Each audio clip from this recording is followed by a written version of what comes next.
સુરતના ઉધના પોલીસની ટીમે ઘરફોડ ચોરીનો ભેદ ઉકેલ્યો છે। ધોળા દિવસે ઘરમાંથી સોનાની ચેન, બુટ્ટી, પેન્ડલ, ચાંદીની પાયલ ચોરી કરનાર 3 આરોપી પોલીસ સકંજામાં આવ્યા। સુરતમાં આવેલા હેતલ એપાર્ટમેન્ટમાં ઘરના દરવાજાનો નકુચો કાપી ચોરોએ ગેરકાયદેસર પ્રવેશ કર્યો। સીસીટીવી ફૂટેજના આધારે પોલીસને આરોપી સુધી પહોંચવામાં સફળતા મળી છે।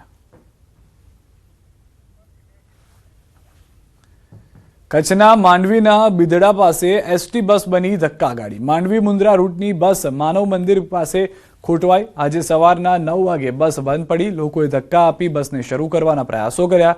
ધક્કા માર્યા બાદ પણ બસ ચાલુ ન થઈ। બસ સ્ટાર્ટ ન થતા લોકો રજળી પડ્યા। અન્ય બસની વ્યવસ્થા ન કરાઈ હોવાની મુસાફરોની ફરિયાદ।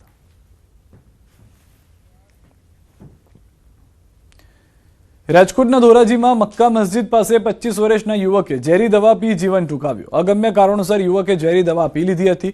ઘટનાની જાણ થતાં જ તેમને તાત્કાલિક સિવિલ હોસ્પિટલ ખસેડવામાં આવ્યા, જ્યાં યુવકને મૃત જાહેર કર્યા બાદ દેહને પોસ્ટમોર્ટમ માટે ખસેડવામાં આવ્યો। યુવાને આ અંતિમ પગલું કયા કારણોસર ભર્યું તે હજુ સુધી અકબંધ છે। ધોરાજી સિટી પોલીસે ઘટનાની નોંધ કરી વધુ તપાસ હાથ ધરી છે।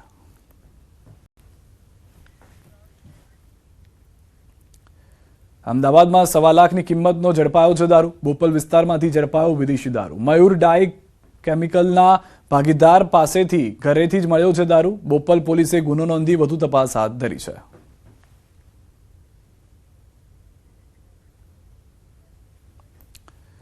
અમદાવાદના કૃષ્ણનગર વિસ્તારમાં પોલીસે એમડી ડ્રગ્સ સાથે 2 આરોપીને ઝડપી પાડ્યા છે। બાતમીના આધારે પોલીસે નરોડા નિકોલ રોડ પર દરોડા પાડ્યા, જેમાં પોલીસે તાત્કાલિક કાર્યવાહી કરી બંને આરોપીઓને ઝડપી લીધા।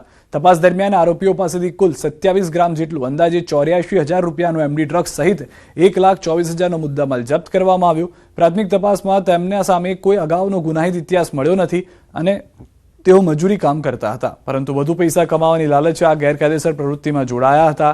આરોપીઓ ડ્રગ્સ રાજસ્થાનના જોધપુરથી લાવ્યા હોવાનું સામે આવતા પોલીસે સમગ્ર મામલે વધુ તપાસ હાથ ધરી છે।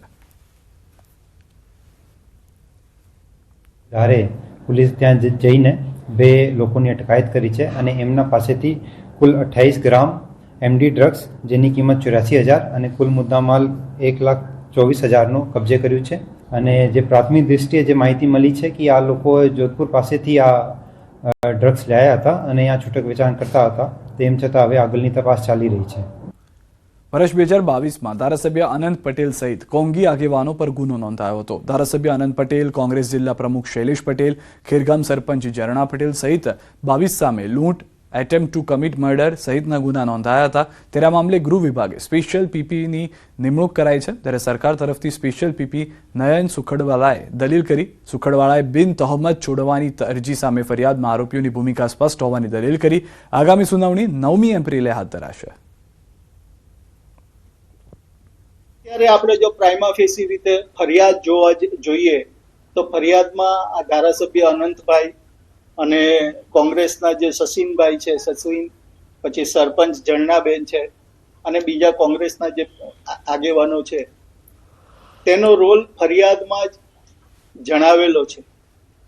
હવે એ ફરિયાદનો જે ને મદદ કરતા કોરોબોરેટિવ પીસ ઓફ એવિડન્સ જે બધા સ્ટેટમેન્ટો છે તેનો પુરાવો પણ અમે કોર્ટમાં રજૂ કરીશું અને પછી કોર્ટ નિર્ણય લેશે કે એની શું જવાબદારી થતી હતી।